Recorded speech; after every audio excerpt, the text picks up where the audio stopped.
and sustainable Guyana. The Guyanese people are happy, Comrade Speaker, because this is the last budget of the PPP administration in office, and it will be out for a very long time. Comrade Speaker, the PPP's record of withdrawals. Mr. Speaker, over the past 4 years, the PPP has treated the Parliament of Guyana as an ATM. They have made 20 withdrawals, 6 budgets, and 14 supplementaries allocation, totaling over 4.9 trillion Guyana dollars. This enormous spending has left the Guyanese people asking, what has changed for us? Each year, we are told this is our year and that every budget is the people's budget. Yet, Comrade Speaker, the promises in these budgets are nothing more than a fleeting illusion, visions that will never be attained under the People's Progressive Party Civic. Sir, for some reason, over the successive years of the People's Progressive Party Civic in office, the public servants are always left behind. Comrade Speaker, if you compare the AP and UAFC's 4 years in office without oil revenues to the PPP's 5 years with oil, the difference is clear. Under the AP and UAFC, public servants receive a total wage increase of 77%. Under the PPP, which access trillions in oil revenues, public servants receive just 35%. Typical greed from the PPP government. Big budgets, but small increases for the people who keep this country running. Comrade Speaker, if we ask the average Guyanese citizen, or if we ask the average Guyanese citizens, have your lives improved? No. With these large budgets and oil revenue, the answer will be a resounding no. The cost of living is unbearable. Access to clean water inconsistent. Roads and bridges are poorly constructed. Health centers lack medication. Electricity blackouts are frequent. But Speaker, the abundance of water, the people of this country are thirsty. Mr. Speaker, the Honorable Minister of Water and Housing spoke glowingly just a few minutes ago of portable water, wells, and treatment plants. And the Guyanese people now have access to portable water, according to the Honorable Minister. But, sir, the Honorable Minister could not have been speaking about the 592. The Honorable Minister could not have been speaking about the Cooperative Republic of Guyana. Comrade Speaker, on Friday, the 17th of February, the very day that Budget 2025 was being read, on 94.1 morning program Jumpstart, a woman called in from Westminster, Parfait Harmony, complaining that for weeks, Parfait Harmony has been without potable water. Comrade Speaker,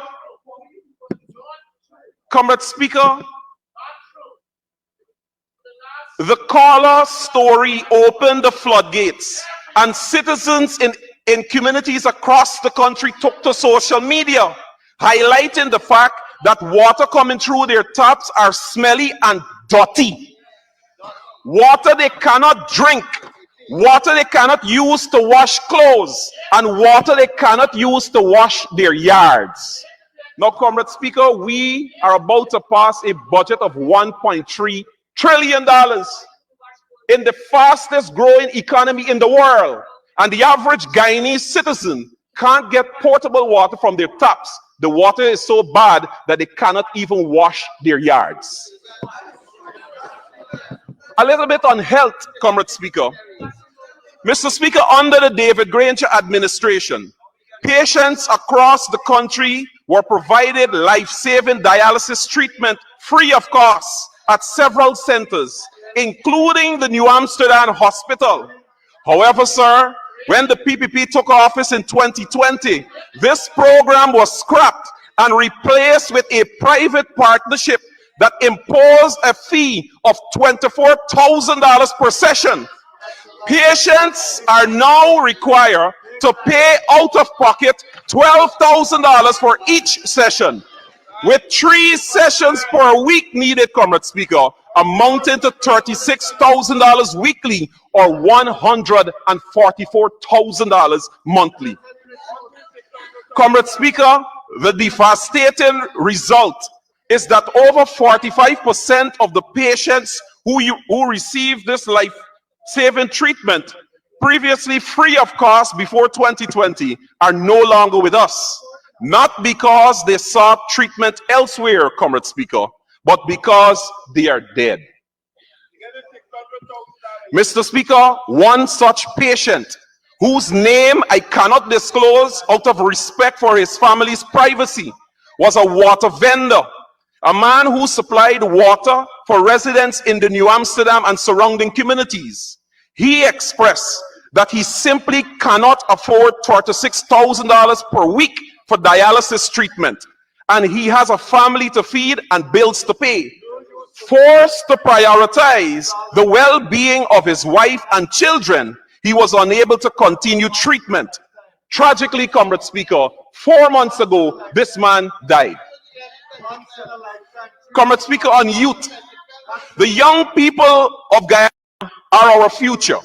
And in a country overflowing with oil revenues, they deserve meaningful investment in their potential. Comrade Speaker, our young people deserve access to funding to start their own businesses, substantial innovation grants, government guaranteed loans, business supported services, land for their ventures, and timely permits and approvals without unnecessary delay. It is time to end the Friends and Family Opportunities Program and let merit and fairness prevail. Comrade Speaker, the PPP government continues to fail the young people of this country by neglecting the priorities of same. Comrade Speaker, the Honourable Minister Susan Rodriguez, in her presentation, made reference, essentially saying, or giving the impression that nothing happened in Guyana before 1992. Comrade Speaker, I'll take the opportunity now to remind the Honourable Member. The Honourable Minister of Finance, Dr. Ashley Kumar Singh, in his budget presentation, page 100, stated under the caption, free university and tertiary and vocational education. He went on to say, Mr. Speaker, it would be recalled that our path to offering free tertiary education begin with the write-off of outstanding student loans at the University of Guyana. I'll stop there. Comrade Speaker, the People's Progressive Party Civic would want to give the young people of this country the impression that they are about to introduce free education in this country. But sir, it was under the People's National Congress reform and Lyndon Forbes Sampson Burnham that Guyanese received free education from nursery to the university. And many of the government ministers sitting in this house right now, Comrade Speaker, are products of free education under the PNC. But sir, they want to hoodwink the young people of this country, because what they needed to say to the young people of this country is when the People's Progressive Party Civic came to office, they introduced fees at the University of Guyana. Comrade Speaker, when we say the PPP has lost touch with reality and the people of this country, it's an understatement. They just don't care. For here is a political party founded on the struggle for workers' rights, but better paying jobs and better condition for the working poor. Mr. Speaker, you may know the PPP's party battle song, "Oh fighting men," will now have to be rewarded. It has to be rewarded, Comrade Speaker, for the PPP now finds itself as a party fighting to enrich themselves, their family, friends, and favorite. Comrade Speaker, former President of the United States, Joe Biden, in his farewell speech to the American people, stated, and I quote, "Today, An oligarchy is taking shape in America with extreme wealth, power, and influence that threatens our democracy, our basic rights and freedom. End of quote. Comrade Speaker, an oligarchy which threatens the democracy in Guyana has already been formed, and it is rapidly growing. Mr. Speaker, the people refuse to be condemned to servitude under the PPP oligarchy. Comrade Speaker, but I remind this House that it was former President David Granger who warned this nation in July 2011. He stated, and I quote, "The PPP has spawned a new culture that is not based on meritocracy. It is a kleptocracy supported by an oligarchy. It supports the people who places personal greed before the public need." End of quote. Mr. Speaker, today there are allegations, and I cannot use the word corruption, so I will replace it with dishonest dealings. You can't use that either. No. Could I use loot? Could I use loot? All right. Today, Comrade Speaker, there are allegations of loot. Sorry. There are allegations of loot in almost every government ministry and agency. What is worse, Comrade Speaker, these allegations of loot have been leveled at... Your time's still going, so if you want to continue that way, we will come. Run-ins, okay. Comrade Speaker, I will ask them to expunge the. That's fine, Comrade Speaker. Understood. Comrade Speaker, what is worse, Comrade Speaker? The allegations of runnings have been leveled at ministers of the government. Allegations of their spouses, children, and family members fronting shell companies that are awarded contracts for. You're now imputing. You're now imputing. You are now imputing on honorable members. Honorable, please. You're going good until you took setup. Comrade Speaker, there are allegations of runnings in the Guyana police force at the most senior level, affecting the morale of the entire force. But there's a saying, Comrade Speaker, the snake rots at the head. In 2011, Comrade Speaker, the international news outfit Vice News reported allegations of runnings involving Vice President Bharat Jagdeo.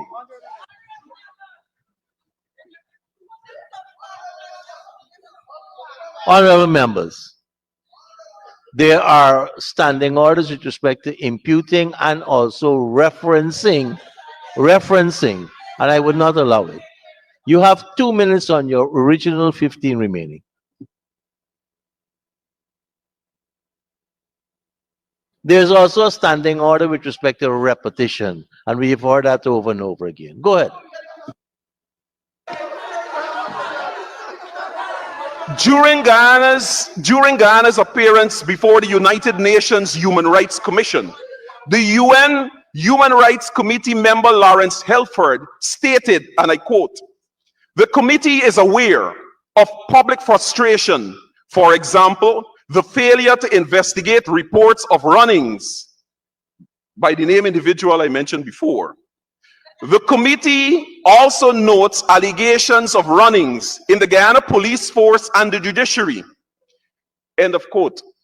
In her response, the Honorable Minister of Governance, Gail Teixeira, stated, and I quote, "Allegations against the individual I mentioned before were never investigated because no police report was ever filed against him in the matter by anyone." End of quote. In other words, Comrade Speaker, the Guyanese citizens are expected to report allegations of runnings involving ministers and senior government officials to the same Guyana police force that itself faces allegations of runnings at the highest level. For you to continue running, you'll need 5 minutes extension.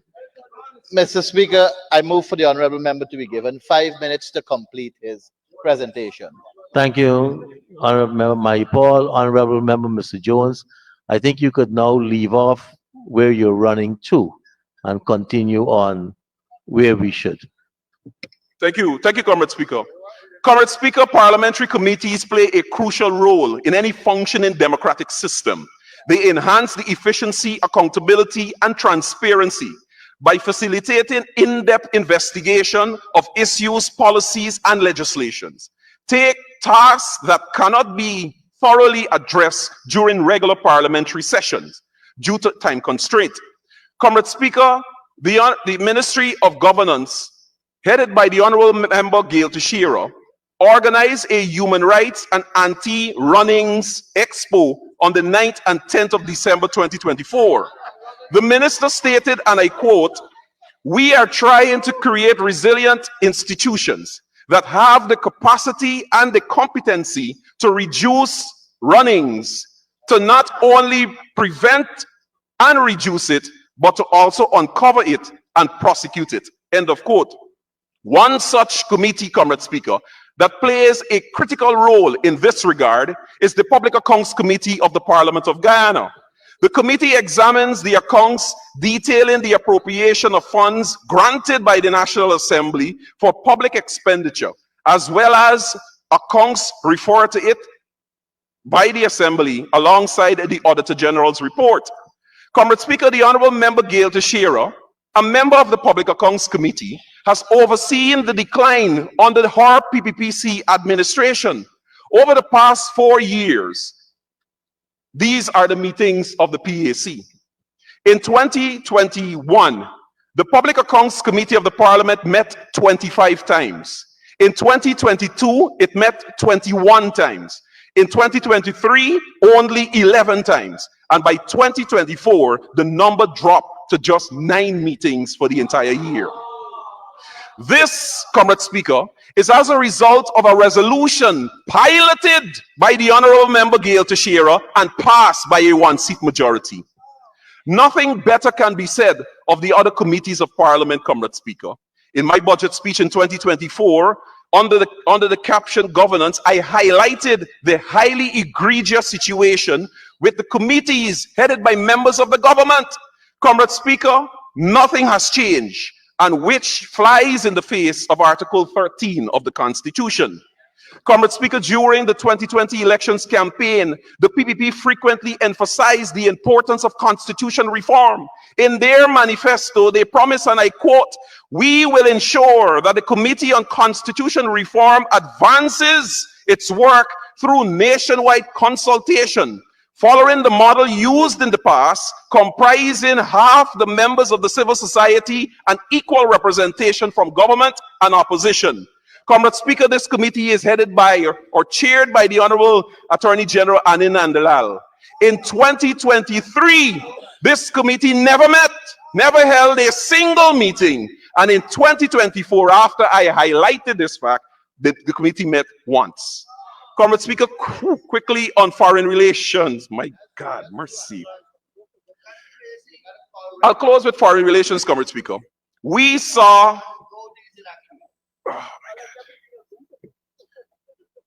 Comrade Speaker, the continued aggression from Venezuela and its baseless claims to 2/3 of Guyana's territory, the buildup of Venezuelan troops along the western border, the building of a bridge from mainland Venezuela to Ancoko Island, the changes made to Venezuela's map to reflect Guyana's territory as part of Venezuela, and the recently naming of a Venezuelan army general as governor of the Essequibo region.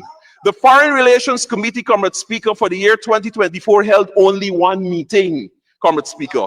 And sir, it should be noted that the chairmanship of which the Honorable Minister Utad is chair expired last year, and that committee should be chaired now by the opposition. We await that meeting. Comrade Speaker, in closing, According to the standing orders, the Parliamentary Oversight Committee on Security Sector, which shall have responsibility for the examining of policies, administration, and entities in the security sector, namely the disciplined forces, Comrade Speaker, influx of migrants, adding more challenges to the law enforcement authorities, coupled with high crime rate, the importance of the committee's meeting is crucial. Comrade Speaker, this committee is headed by the Honorable Prime Minister, retired Brigadier Mark Phillips. Meetings held by this committee, Comrade Speaker, in 2021, 0. In 2022, 0. In 2023, 0. And 2024, 0. Comrade Speaker, Budget 2024 is not a budget for the people. It is a blueprint for the enrichment of a few. It is a blatant, it is a betrayal of the trust and hopes of the Guyanese people, a farce, a pretense, a shameful transfer of wealth from the many. I think you've run out of words and run out of time. Thank you very much.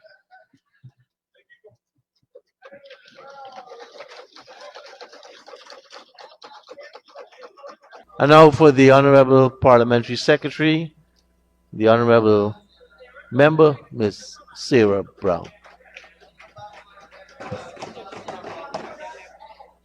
Mr. Speaker, it is quite the irony to speak after the Honorable Chief Whip, Honorable Christopher Jones, as I have been vindicated. The Honorable Member spoke glowingly of youth and opportunities for youth, yet at the age of 29, as a young woman, I was denied my right to stand here for the past 4 years to represent my people.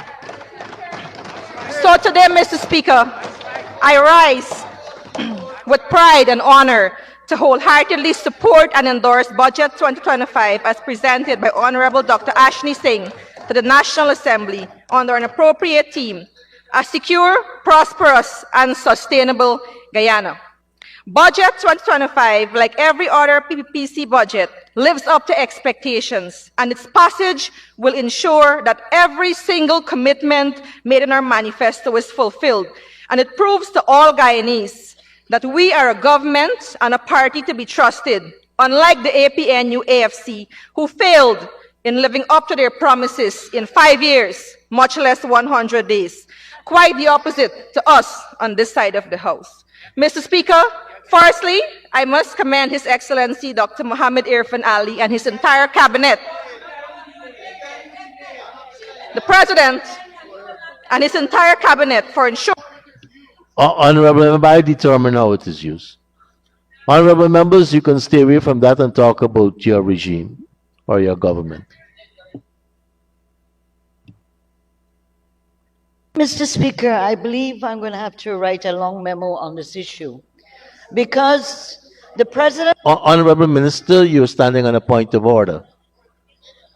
So, please.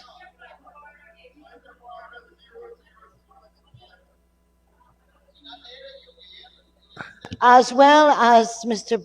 Chairman, Mr. Speaker, the Standing Order 41 in regards to the President. The President is the head of the Parliament, and therefore it's impossible in the National Assembly, a government or anybody else, referring to the President as the head of that government and also the head of the Parliament. So we cannot, what the Standing Order says at 41(8) is if you're using the name of the President to influence the Parliament, but a statement of fact that the President said so-and-so. Thank you, Honorable Member Ms. Teixeira. Thank you very much. I intend to write you a long Thank memo you. on this. Yes, you can. Honorable members, I am very firm on 4-1-7. And I allow the Honorable Minister to make an intervention, though I don't consider it a point of order. 4-1-7 again says, the President's name shall not be used to influence the Assembly. So I will determine that on either side. And if I'm not allowing it, well, Honorable Member Mr. McCoy, you can always bring a no confidence motion against the Speaker and put the Parliament where you want it to be. Where you want it to be. So please, I ask that we conform to two things. 41.7 and the list of parliamentary words. And it's been going great that we have been a bit consistent with not using these words. Honorable Member Ms. Sarah Brown, you will continue. Mr. Speaker, I wish to commend the government of Guyana for reaching out to every corner of our country despite geographic constraints and unforeseen circumstances such as the COVID-19 pandemic, natural disasters, and other threats beyond our control.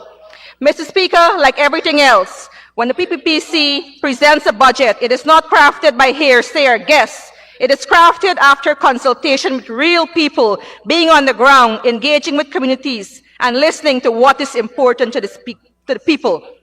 Mr. Speaker, I noticed that on today's agenda that my colleague and esteemed in-law on the other side of the House, unfortunately, as Geographic MP for Region 1, born and bred, is scheduled to speak. And I'm certain that he will seek to cast a shadow and discredit the work done by the government on the transformation and progress that Region 1 has experienced for the past 4 years. However, Mr. Speaker, I wish to preempt by asking that MP how many villages he visited as a member of parliament to meet with his constituency and hear from the ground what are the issues. Along with the Honourable Member, Mr. Christopher Jones, who did not visit any of the communities in Region 1 to hold consultations or to keep meetings, he will never know what has changed. When he asks what has changed, he will never know because he has never visited any of the villages across the region. And so today, when I will speak about the development and transformation across the 87 villages in Region 1, from Baramita in the Matakai sub-district to Waramuri in the Muruka sub-district, bearing in mind that Mabaruma Tong is not Region 1, as was the perception of the Granger-led administration, so much so that they hired multiple planes to take 30 persons to Mabaruma to plant one tree and then fly it back to Georgetown as part of a tree planting exercise, all in a day's work. Mr. Speaker, Georgetown is not the 592. Georgetown is not Guyana. Mr. Speaker, I was privileged to struggle alongside Geographic MP, now Minister Colin Crowell. As an opposition MP, he visited every single village in Region 1, high water or low water. He held consultations and he brought to this House verified concerns and recommendations coming from the source, the people on the ground. And now again in government, we are doing the same thing. As a matter of fact, Mr. Speaker, in opposition, many of our MPs, including Minister Gail Teixeira, would have been to far-flung and remote villages across the hinterland, and we're doing it again in government. Mr. Speaker, I think that I may need to probably ask for a swab to clear my ear, because I cannot be hearing what is happening, what is saying from the other side, as in the benefits coming to friends and families and favorite. Mr. Speaker, these cannot be the same persons who said that they needed to hire a doctor that spoke Spanish and they wanted one that was PNC. These can't be the same persons, Mr. Speaker. Mr. Speaker, are they then saying to us that once you are a part of this party, that we cannot access or we cannot be a part of the good life? No thanks to Mr. David Granger, former president. Mr. Speaker, as Amerindians living in Guyana's hinterland, we traditionally benefit directly from the Ministry of Amerindian Affairs, which has a robust welfare program that rescues and supports hundreds of Amerindians who encounter difficult circumstances and for different reasons are often stranded in Georgetown, where we are guaranteed a lodging, meals, and a safe passage back home. And Mr. Speaker, this is not done on Facebook for likes, it's not done for shares, But it's done because we have a responsibility which we take very seriously as a government. Mr. Speaker, many of us have had to seek the intervention of this program to aid in funeral expenses when our loved ones transition while receiving medical attention in the city. And to quote Minister Susan, from the cradle to the grave, which is costly, often depending on the villages from which we come. In addition, Mr. Speaker, the Amerindian Development Fund, an initiative of our government under the Ministry of Amerindian Affairs, has always been a lifeline for our villages, whereby we not only rehire the 2,000 CSOs that were dismissed by the APNU AFC, an act that neither the APNU nor the AFC apologized to us for, but we increased the numbers and we raised the stipend from $30,000 to $40,000. This program, along with the Pathway program, that we benefit from in the hinterland as well, empowers thousands of young people in the hinterland. And speaking of this program, Mr. Speaker, it really warms my heart and it hits close to home, as I have witnessed firsthand how this program uplifted many, including one of my best friends. Annette Ganesh, a young single parent, started out as a CSO when it was first launched under our government, being assigned to work with the Santa Rosa Village Council in the area of governance. And so, Mr. Speaker, her story began.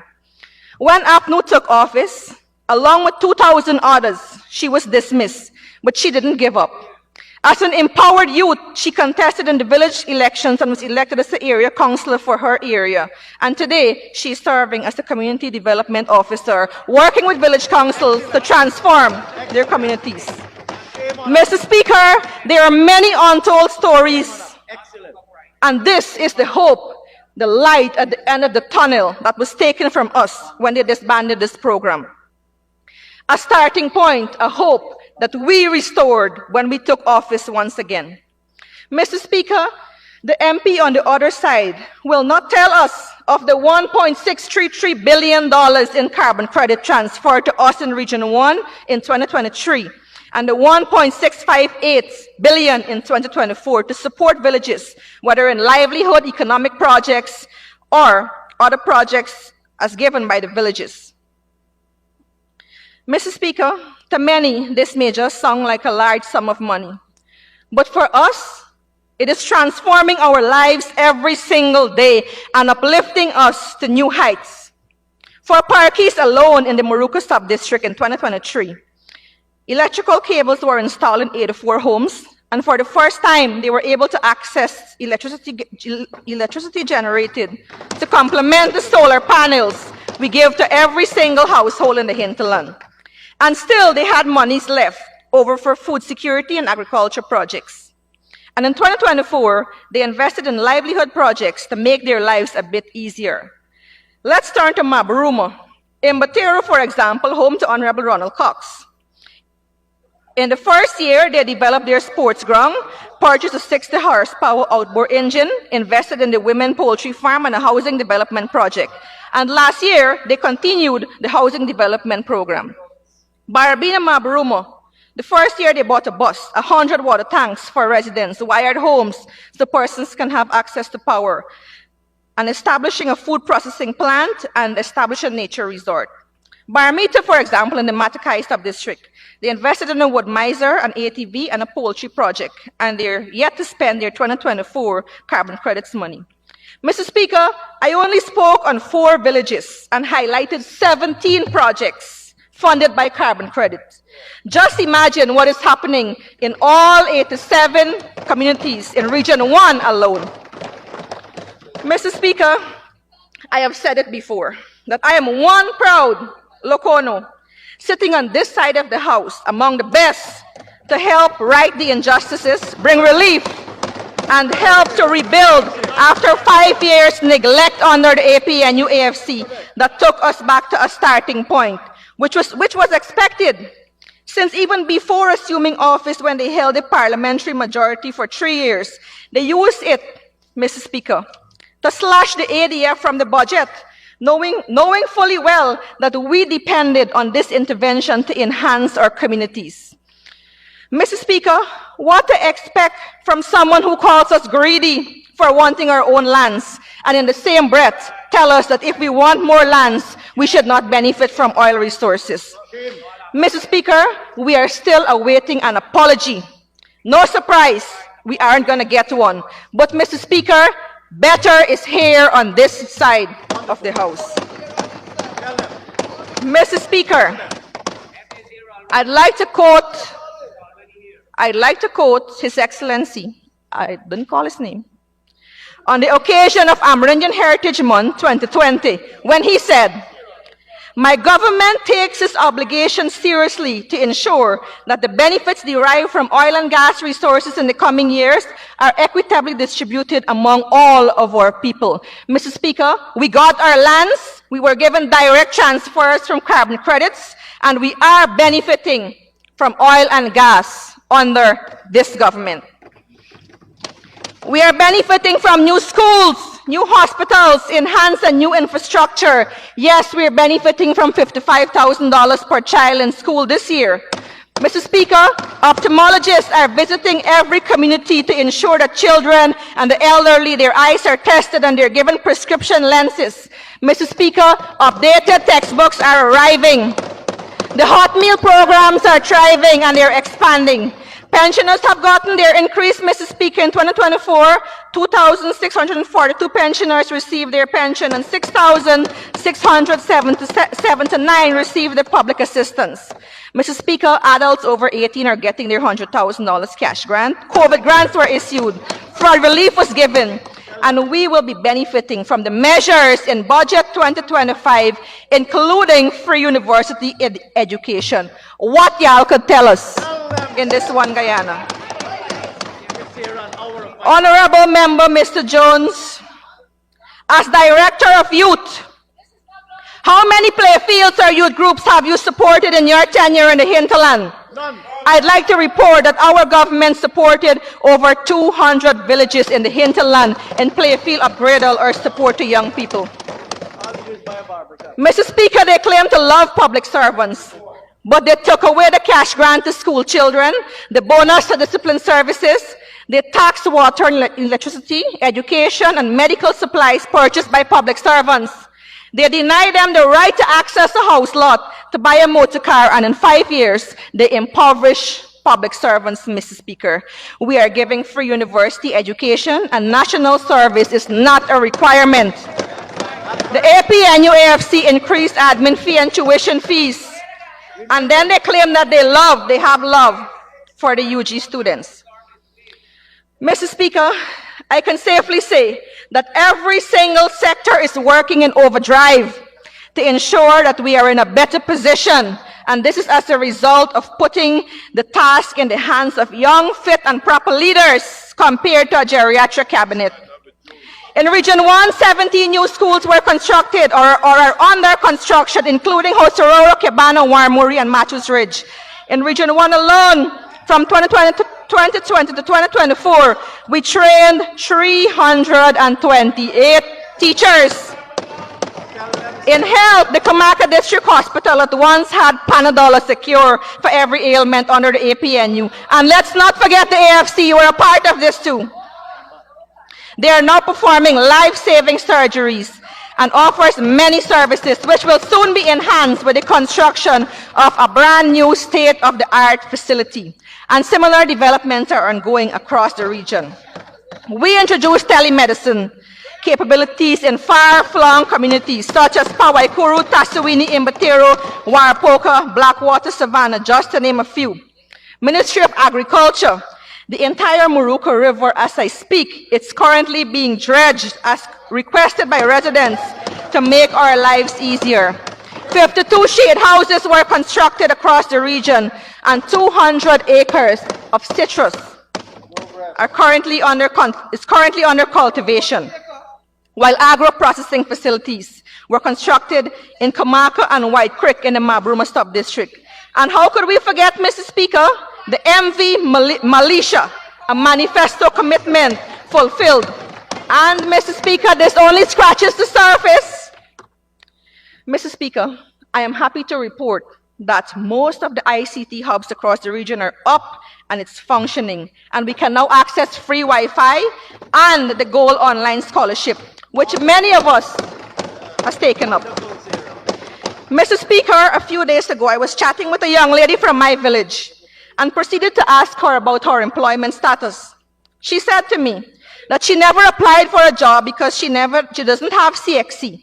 But what made me beam with pride was when she proceeded to say that despite that, she now has a certificate from Goal and she now wants to send in an application so she can have a job. Thousands of stories like that countrywide. This is the vision that our government has for our young people. And Mr. Speaker, our young people in turn, they are taking these opportunities and they are making hay while the sun shines. Under this government. So you can shine more, you will need an extension to continue to conclude. Mr. Chairman, I'd like to ask that the honourable member be given 5 minutes to conclude a very good statement. Thank you. Thank you, Minister Teixeira. Honorable member, you may continue. You have 5 minutes to conclude. Mr. Speaker, these projects are in addition to the support from Ministry of Amerindian Affairs and the carbon transfers given directly to our village so that we can acknowledge the transformation to which I refer. Mr. Speaker, what is the legacy of the APNU AFC? What did they do for the people in Region 1? For 5 years, Mr. Speaker, we never saw a minister of government. And for the first time, they levied taxes on items that were once tax-free, including food and basic supplies. $5,000 on a barrel of fuel, raking in millions of dollars in revenue annually. And what did the people of Region 1 get in return? No new school, no new hospital, no employment, no training for our young people, Mr. Speaker. Under this government, last month we graduated 50 CHWs, that's health workers, 18 operating room technicians, and 23 nursing assistants, adding 84 young professionals into the system. And guess what? They were trained right in Region 1. This is our legacy. Mr. Speaker, for those who have not lived the struggle, will not appreciate how far we have come. And for those who insist otherwise, they are stifling their conscience. Many moons ago, Mr. Speaker, a young Amerindian girl was living with her ma when she fell ill with a stroke and was rushed to the hospital. At that time, there was no motor vehicle or hardly motor-powered boats in my village. Upon inquiry, that girl was told that the uncles took her grandmother to the nearest point in a canoe and using a hammock holding both ends, they took her to the hospital approximately 1 mile, approximately on a 1 mile stretch in the dark of night. Mr. Speaker, when that girl left home on Wednesday morning on a 1 mile stretch, she counted 20 cars on that road that was once a trail. Mr. Speaker, I am that girl, and this is the legacy of our party. Mr. Speaker, I know for a fact that you have visited and worked the ground in those days, so you know of which I speak. And thus, Mr. Speaker, I invite you to visit my village today, and you will tell your own story. Our story is not riddled with a history of undemocratic rule, rigged elections, and injustices. The APNU AFC had a chance to change their narrative, but instead, they proved to all Guyanese and the international community that they are what we said they are. The same old riggers using a new name. Mr. Speaker, progress must continue, and we are the only government that has a proven track record, tested, approved, and trusted. Mr. Speaker, I commend Budget 2025 to this National Assembly for its passage. Good afternoon, Mr. Speaker. Just a few things to clear up before we I actually get to my presentation, please, Mr. Speaker. Mr. Speaker, the speaker before me, well, let's start with the Honourable Member, Mr. Christopher Jones. Mr. Christopher Jones told this House that under the APNU, dialysis was free. Mr. Speaker, that was a lie. Am I allowed to say lie? I'm sorry. That was economical with the truth. Yeah, Mr. Speaker, it was not free. Dialysis was not free under APNU. What happened under the APNU, the only thing to happen was a 300,000 one-off payment was given to persons who required dialysis. The present position is, Mr. Speaker, under this government, $600,000 per year is given to each person who requires the assistance. 550 people benefit from that. There is a lab that is set up to do the tests and provide associated chemicals and medicine. We have also they have said, Your Honor, Mr. Speaker, that what they have done with dialysis is it was free, you walked in, you went anywhere. That was not true, Mr. Speaker. Dialysis requires machines. The machines require components. Chemicals and other components need to be done for every patient. That didn't exist before. Now, Mr. Speaker, that is there. The extended centers are at Linden, Region 3, Suddy hospitals. Dialysis centers are in Georgetown, on the East Bank, Region 2, Region 3, Region 6, Region 10. And all of the new hospitals are going to have dialysis in them.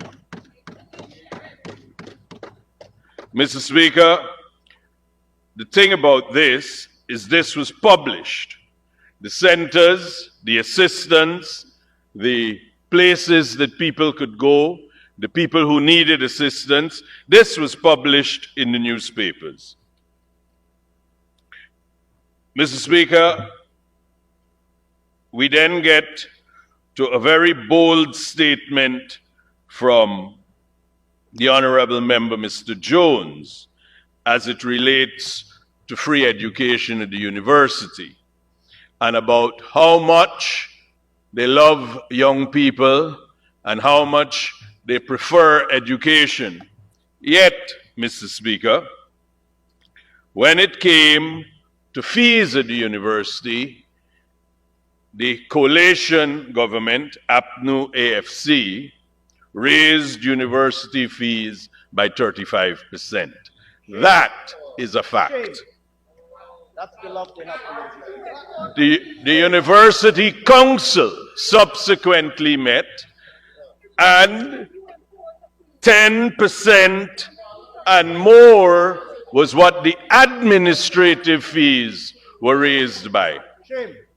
Now, Mr. Speaker, we all know that at present, the position of this government is university education is free. Those who have loans and student loans before, it's going to be written off. But interestingly, Mr. Speaker, under the APNU-AFC government, you might be aware, or you might not be aware, the Honorable Member, Ms. Ferguson, you might not be aware that those who went to UG and took a loan, your government, and when you were a minister, published their names in the newspapers and said they can't travel.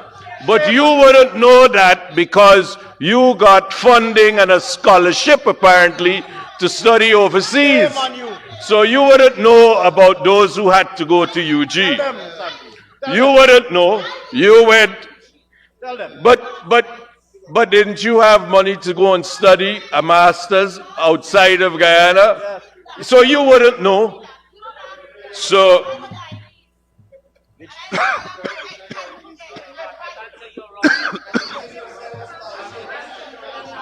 For a course she never Mr. Speaker, forgive me. completed. For a course she never.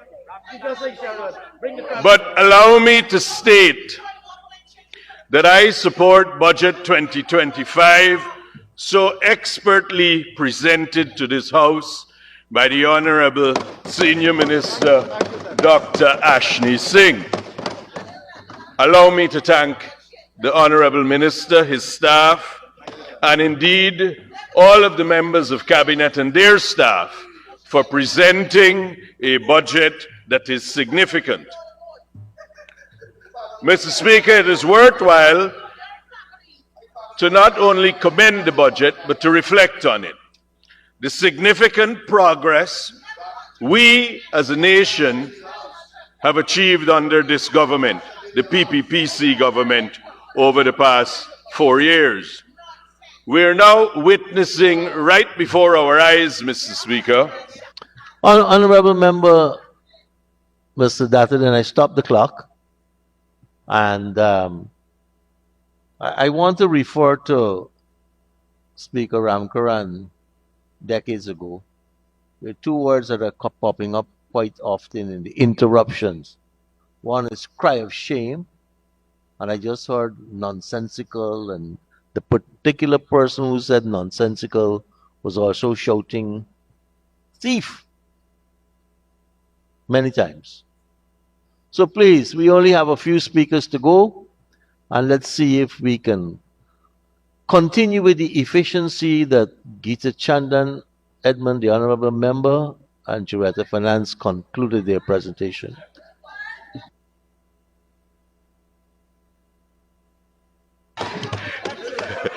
Thank you, Mr. Speaker.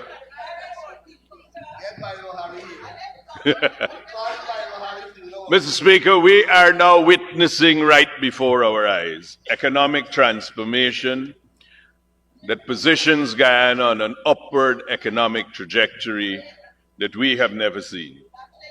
Guyana stands out now as a beacon, not only in the Caribbean and CARICOM, but on the world stage, Mr. Speaker.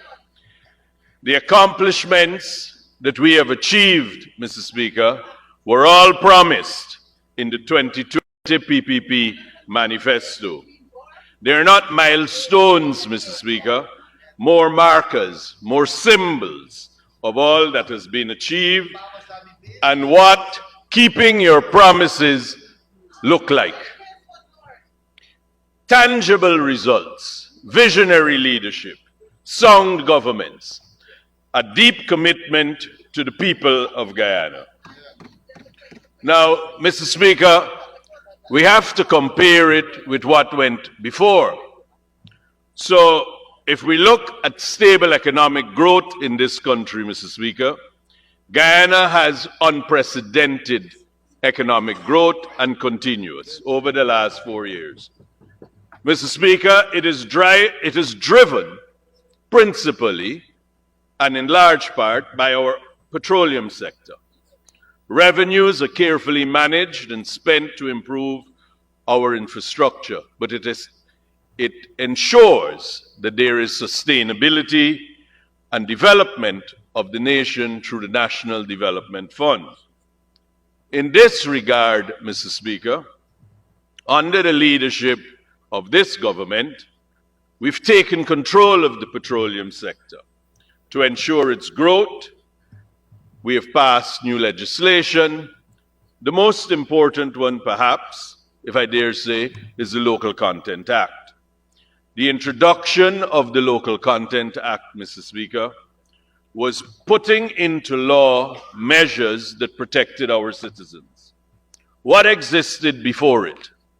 As usual, promises, perhaps feasibility studies, perhaps reports from the advisors to the petroleum advisors, such as Ms. Carol Joseph, who would have given grave and weighty advice as to how we should manage this petroleum sector, I imagine. But, Mr. Speaker, what happened? Nothing. There was a local content policy being shepherded around by the Director of Petroleum at the time. We then heard, Mr. Speaker, that this local content policy that was in existence was being amended, and we would have local content policy number 2. Mr. Speaker, we never saw number 1. We don't know what it said. We don't know what was amended. Number 2 came along and was kept as a national secret. Again, it was not put out, it was not introduced to the population. We kept hearing about it, Mr. Speaker, while people suffered, while opportunities were lost. For example, Mr. Speaker, since the Local Content Act that was introduced by this government came into force, more than 1,100 companies have applied for and obtained local content certificates. Mr. Speaker, that means that there are 1,100 companies involved in the petroleum sector that are 51%, at least 51% owned by Guyanese people. In 2024 alone, Mr. Speaker, that accounted for revenues in excess of $620 million US. Now, Mr. Speaker, that's what keeping your promise looks like. That's what caring about the people of Guyana looks like. Don't say you're going to have a policy to benefit them and for which they would be able to develop their companies and earn revenue, and you don't actually do it. When it was done because there had to be a legal underpinning to allow the citizens of this country to benefit preferentially from their petroleum reserves. And that was done. Mr. Speaker, we talk about the PSA and the errors and the unfairness of it all. But what has happened since? Now, we know under this government, there is a revised PSA for future companies. There is a Petroleum Activities Act that sets the compass and the direction for the petroleum sector, not only today, but for years to come. The Natural Resource Fund, Mr. Speaker, another key component of this equation. The Natural Resource Fund that had been passed when the government had already fallen, and it was passed in a parliament, could not be understood, and it was shrouded in secrecy. No one can with certainty who could have calculated what amount of money could be taken out of that fund. No one could calculate with any certainty what the fund was supposed to do with investments. Not even Jordan could have done that. But, Mr. Speaker, what we now have is a natural resource fund that is simple. What could be taken is very clear. How much is taken is very clear. There is a number value, 500 million. Then what happens with the investment? That too is very clear. So anyone that wishes can find out what is happening. With that legislation came the obligation, Mr. Speaker, that the Honorable Minister had to lay in this Parliament how much money was received in royalties and from profit oil, so that everyone could know. It's gazetted, it's published, it's laid in the House, and if it's not done, there is the penalty of jail and a fine. Mr. Speaker, the education sector and healthcare in Guyana has grown by leaps and bounds. Remarkable achievements have been made in education insofar as it relates to the physical structures the schools that have to be built, but also the teachers that need to teach in that schools. There is more. Again, under the previous administration of APNU, we heard promises. I am sure there were feasibility studies. I am certain there were reports. Perhaps all of that took up all of the available funds. Maybe that's what happened, and there was no money left to actually build the schools and train the teachers. Now, Mr. Speaker, it is important that we recognize some of the catchwords and phrases and what is being said by opposition, by members of the honorable members of the opposition about the budget. A favorite seems to be fiscal space. To say now there is fiscal space to do all manner of things. They say it is an oil economy and we are rich. Mr. Speaker, that is not entirely true. It is an oil economy, but we are not rich. We're getting there, and if we manage our finances prudently, we'll get there. Now, but under the budgets and under the regime of APNU, they said there was no fiscal space to do this, but they taxed everything. 400 new taxes. They raised taxes, 400 new taxes. 400 taxes were raised. I am sure you didn't know that if you had more than one dog, you had to get a license and pay for it. I am sure you didn't know that if you had a horse, you had to pay a license per foot.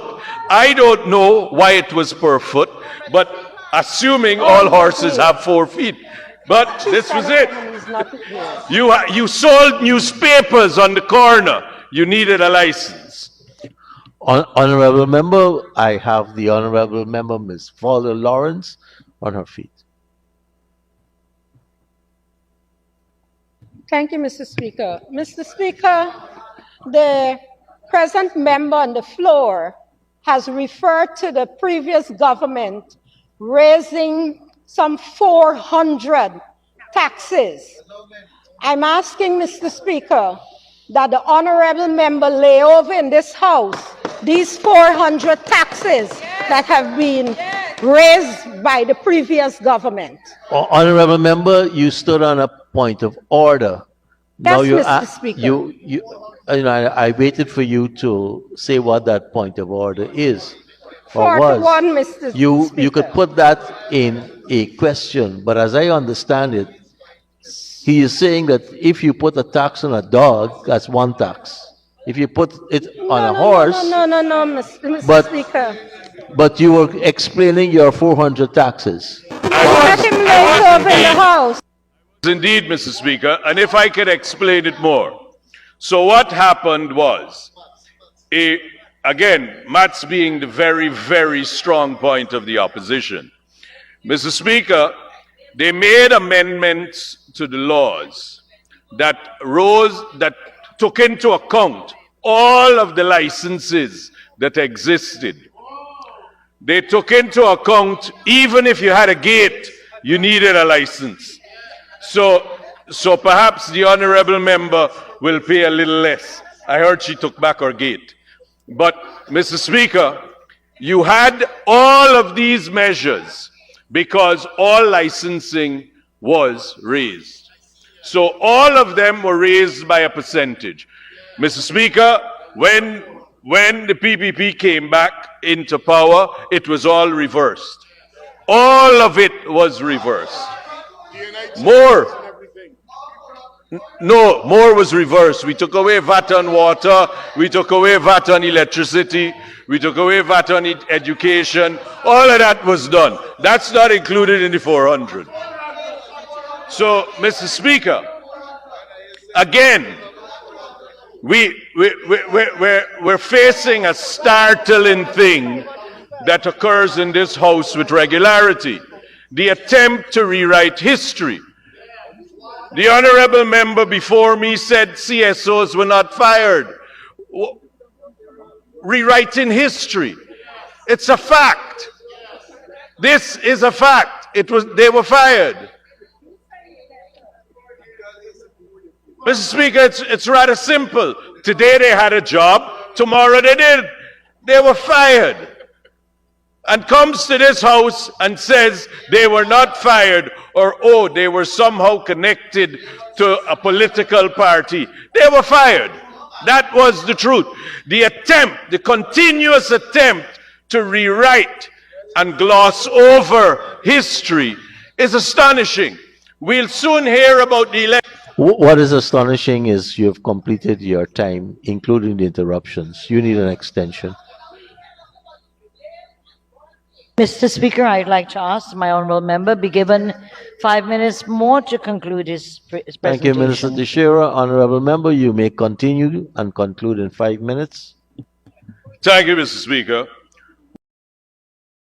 Take the other very popular one that the opposition like to say they can't eat roads. They can't eat schools.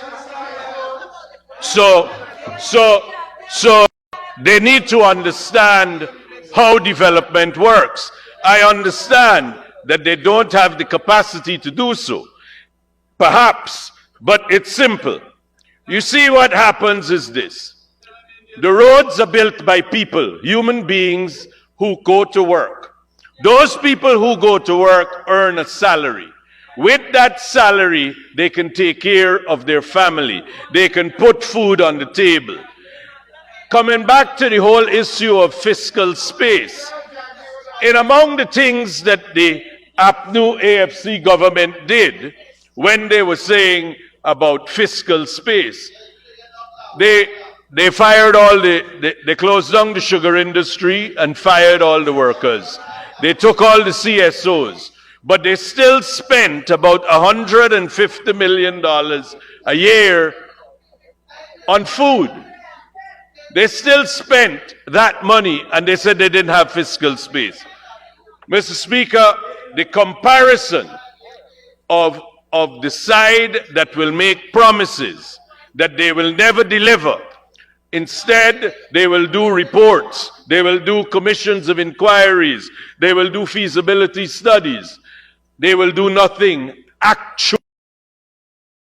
It's what in the old days, Mr. Speaker, we would refer to as a talk shop. That's what it was good for. But, Mr. Speaker, we have and we see the trajectory that the country is on now. The development, the roads that are built, the bridges under construction, the roads across the country, the schools, the hospitals, all of it, Mr. Speaker, is from prudent management. Mr. Speaker, now we look, and it's because of promises. The promises of 50,000 jobs has been delivered already. The promise of 50,000 house lots is at 39,000. More will be more. The promise of grants.